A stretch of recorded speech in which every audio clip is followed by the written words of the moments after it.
कुनै पनि सेललाई दुई क्याटेगोरीमा डिभाइड गरेको छ।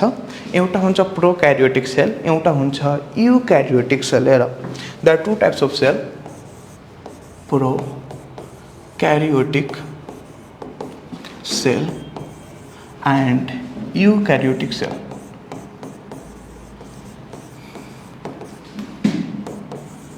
सुना अब यो प्रोक्यारियोटिक सेल भनेको नि जब सेलको डेभलपमेन्ट भइरहेको थियो, यो प्रो भनेको प्री भयो बाबु, क्यारियोटिक भनेको नि क्यारियन भनेको जहिले पनि हामी न्युक्लियसलाई भन्छौँ भनेको जब सेलको इभोल्युसन भइरहेको थियो अझ न्युक्लियस भनेको छैन भने त्यस्तो टाइप अफ सेल हामी के भन्ने त प्रोक्यारियोटिक सेल भन्ने। अझ न्युक्लियस डेभलप भएको छैन, न्युक्लियस डेभलप हुनुभन्दा पहिलाकै सेल छ भने त्यो प्रोक्यारियोटिक सेल भन्ने। So what is prokaryotic sale?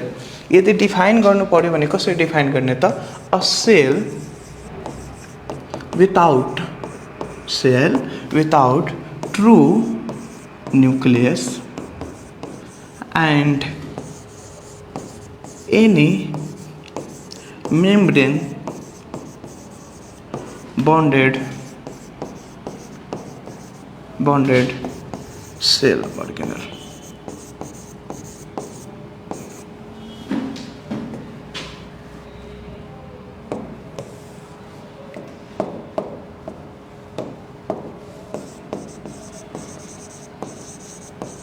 Any हेर त, यदि कुनै सेलमा न्युक्लियस छैन र त्यो सेलमा यदि कुनै पनि मेम्ब्रेन बन्डेड सेल अर्गेनेल नै छैन भने त्यो सेललाई हामी के भन्दैनौँ त? बोल त प्रोक्यारियोटिक सेल। बुझ्यो कि बुझेन?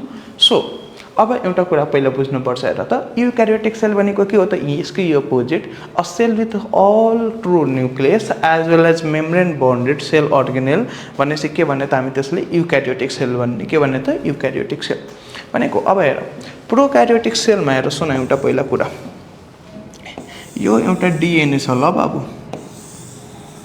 दिस डिएनए इज यसरी पहिला बसिरहेको छ। डिएनए भनेको धेरै धेरै धेरै ठुलो भयो लेन्थ। मलाई एउटा सानो ठाउँमा अटाउनु छ भने त्यो डिएनएलाई ऱ्याप गर्नु पर्यो र त्यो ऱ्याप गर्ने एउटा प्रोटिन हुन्छ। त्यो प्रोटिनको नाम हो बाबु हिस्टोन प्रोटिन। के त? Histone protein. ओके, सुन, कुन प्रोटिन त? Histone protein.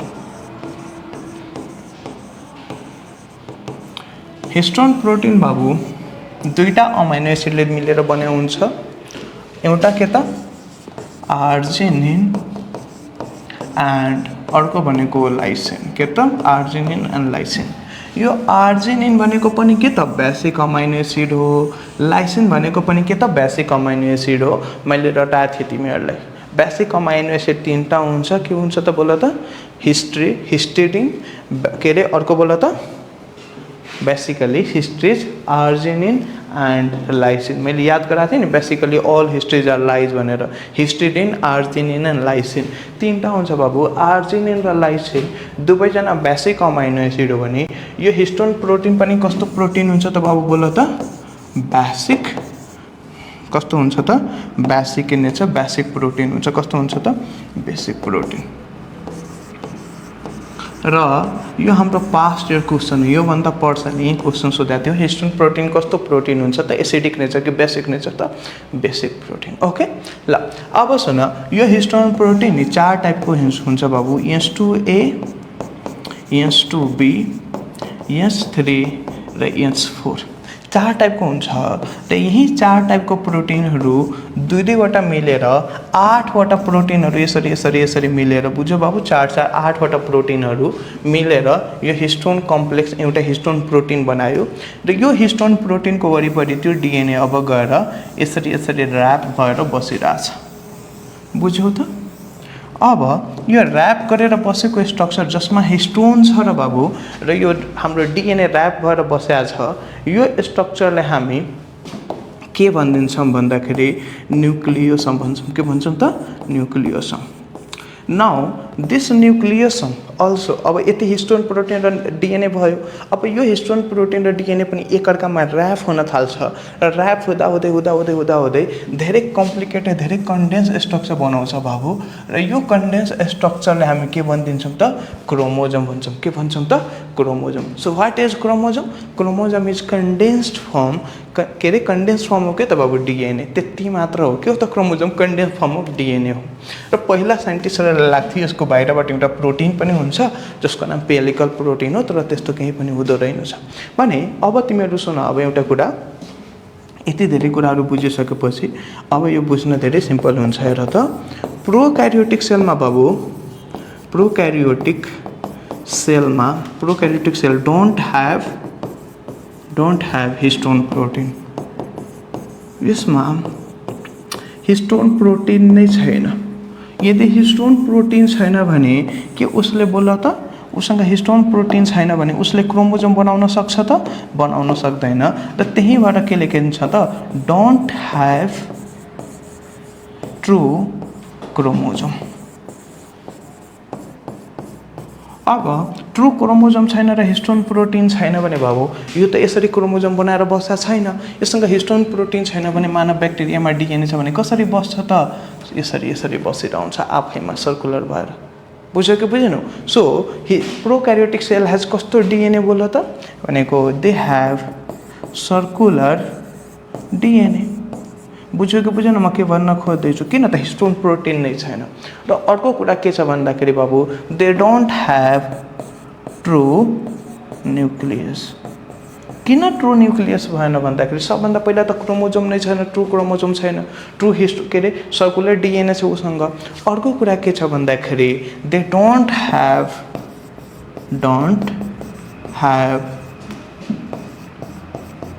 Nuclear membrane.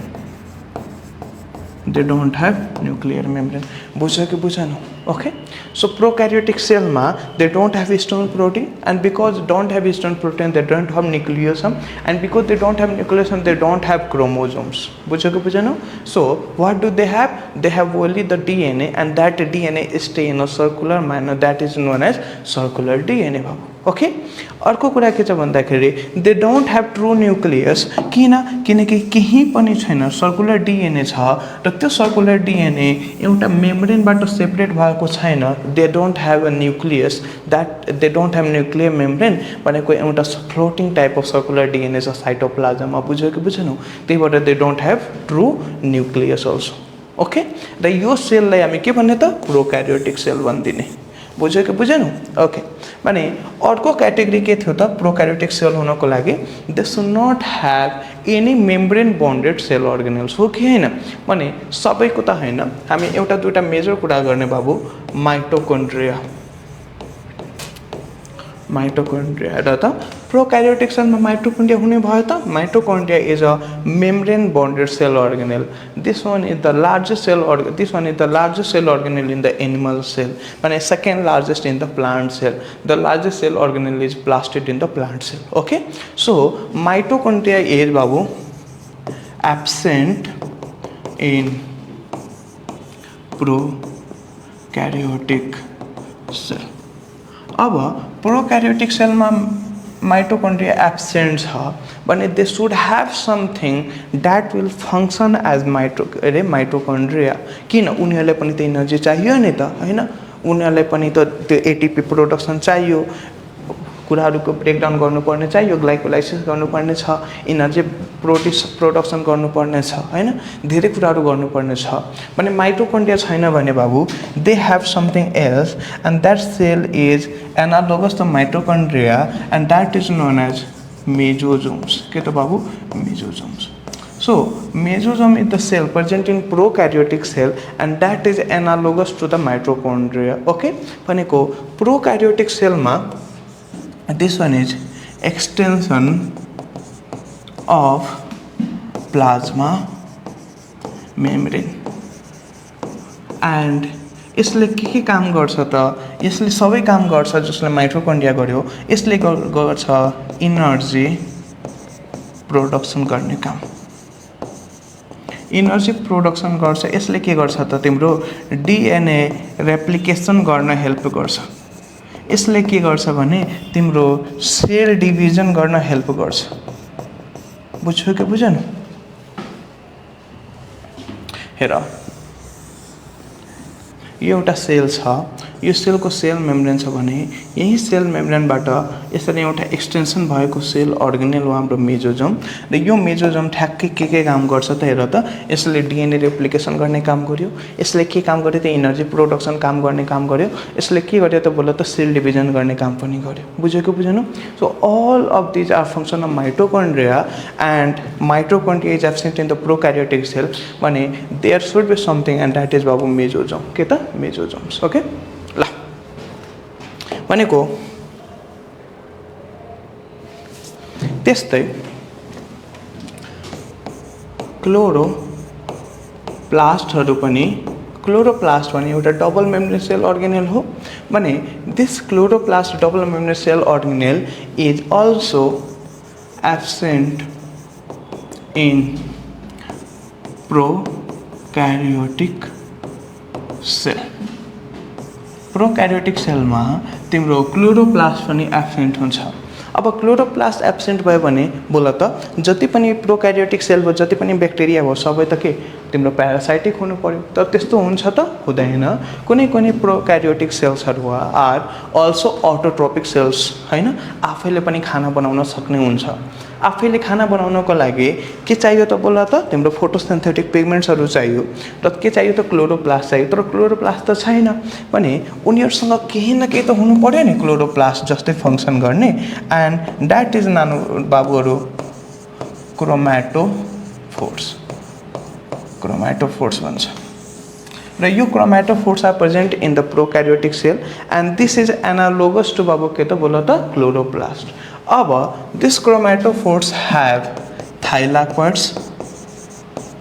थाइलाकोइड्सहरू हुन्छ but they don't have grana. सुन अलिकति क्लोरोप्लास्टभित्र नै बाबु यसरी यसरी एउटा ब्यालुन लाइक स्ट्रक्चर भन्छ जसलाई हामी थाइलाकोइड भन्छौँ। यो स्ट्रक्चरले थाइलाकोइड र यस्तो थाइलाकोइड्सहरू धेरै धेरै धेरै मिलेर यो जुन स्टक बनाएको हुन्छ त्यसलाई भन्छ ग्राना।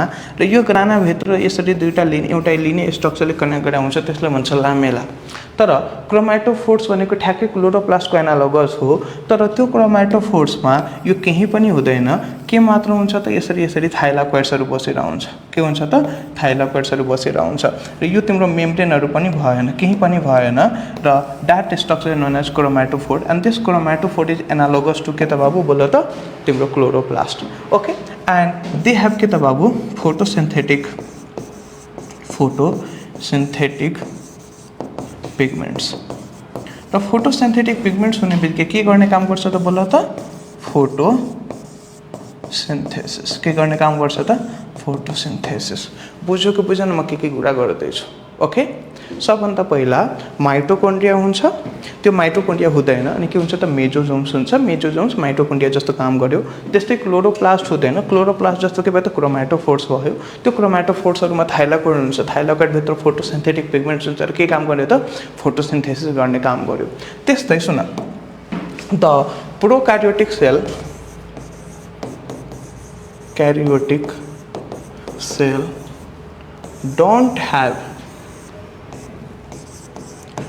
don't have any membrane bonded cell organelle भनेपछि माइटोकन्ड्रिया र क्लोरोप्लास्ट छैन। त्यस्तै they don't have endoplasmic reticulum, they don't have Golgi apparatus. बुझ्यो कि बुझेन? They don't have lysosome. बुझ्यो कि बुझेन? कुनै पनि membrane bonded they don't have peroxisome glyoxysome. बुझ्यो कि बुझेन? कुनै पनि मेम्ब्रेन बन्डेड सेल अर्गेनल्सहरू उनीहरूमा हुँदैन। ओके ल अब प्रोक्यारियोटिक सेलमा मेम्ब्रेन लेस सेल अर्गेनल चाहिँ हुन्छ and that cell organelle is बाबु राइबोजोम। के त ribosome. The ribosome in the prokaryotic cell is 70S ribosome. Okay के हुन्छ त 70S ribosome. The 70S ribosome has 2 unit. The one unit is 50S ribosome, the another one is 30S ribosome.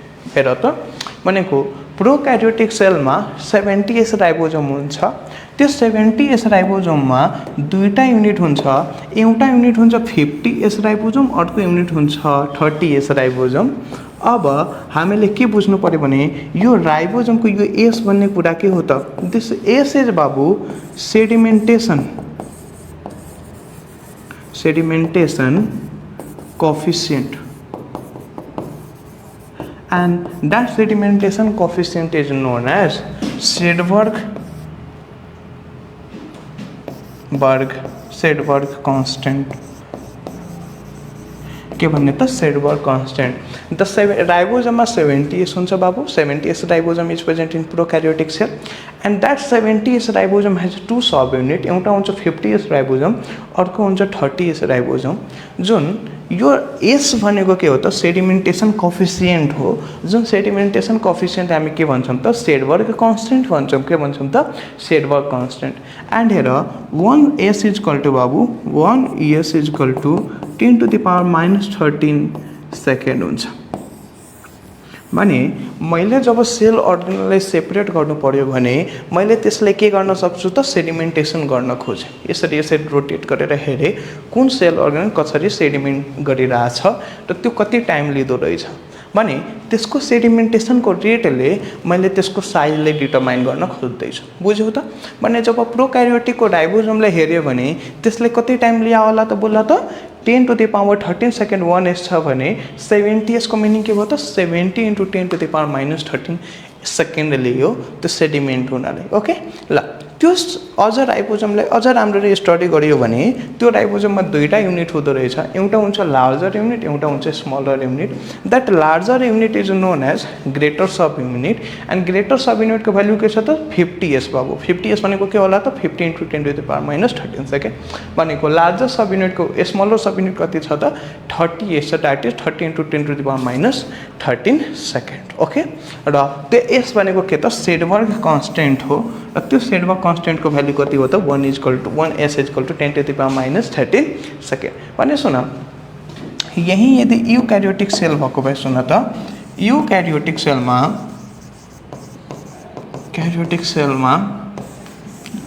दुईटै राइबोसोम्सहरू हुन्छ। It has both ribosome 80S ribosome and 70S ribosome. 80S ribosome is subdivided into two subgroups. They are larger subunit and a smaller subunit. Larger subunit is about 60S and another one is a smaller subunit is 40S. भनेको फेरि यो 70S is divided into larger subunit that is 50S and a smaller subunit that is 30S. भनेको the larger subunit is the bigger ribosome 80S ribosome. It is present in the cytoplasm. This one is present in the endoplasmic reticulum. Okay, भनेको जुन smaller subunitहरु हुन्छ बाबु, जुन smaller subunit भन्दैछु, sorry, smaller ribosome जुन 70S ribosomes हुन्छ, त्यो 70S ribosome is present inside the cell organelle. कुन सेल अर्गेनेल भनेको माइटोकन्ड्रिया र प्लास्टिड भनेको क्लोरोप्लास्ट, ल्युकोप्लास्ट, क्रोमोप्लास्ट। ओके, भनेको क्लोरोप्लास्ट भित्र हुन्छ कि त माइटोकन्ड्रिया भित्र कुन हुन्छ त? 70S राइबोसोम हुन्छ। भनेको ठुलो राइबोसोम 80S राइबोसोम तिम्रो कहाँ हुन्छ त? साइटोप्लाज्ममा हुन्छ। अनि केसँग एसोसिएटेड हुन्छ त? एन्डोप्लाज्मिक रेटिकुलमसँग एसोसिएटेड हुन्छ, नत्र साइटोप्लाज्ममा यतिकै पनि प्रेजेन्ट हुन्छ। ओके, भने यसको दुईटा सब युनिट छ। के सब युनिट छ भने बोला त आफै 60S र 40S र 70S राइबोसोमको के छ त? 50S र के छ त? 30S राइबोसोम छ। कसरी सम्झिने त? सुन, 80 बाट 20 घटायो भने के हुन्छ त बाबु? 60 हुन्छ। 60 बाट 20 घटायो भने कति हुन्छ त? 40 हुन्छ। 70 बाट 20 घटायो भने बोला त 50। 50 बाट 20 घटायो भने के हुन्छ त? 30। यसरी सम्झिने। 80 सम्झिँदाखेरि 80 बाट 20 घटाउने 60, 60 बाट 20 घटाउने 40, 70 सम्झिने, 70 बाट 20 घटाउने 50, 50 बाट 20 घटाउँदाखेरि के त? 30। यसरी सम्झिने ल। भने eukaryotic cell has both ribosome के त? 70S राइबोसोम पनि र 80S राइबोसोम पनि। But prokaryotic cell have only one ribosome, one type of ribosome, that is कस्तो त? 70S ribosome. ठीक छ ल, आज यति गरौँ। नेक्स्ट क्लासमा हामी यो दुवैजनाको सेल वालको बिचको डिफरेन्स के छ त्यो बुझ्ने र अलिकति मात्र डिफरेन्सहरू बुझेर we will continue further in the next class. Okay ल, थ्याङ्क यू क्लास, अब गुड।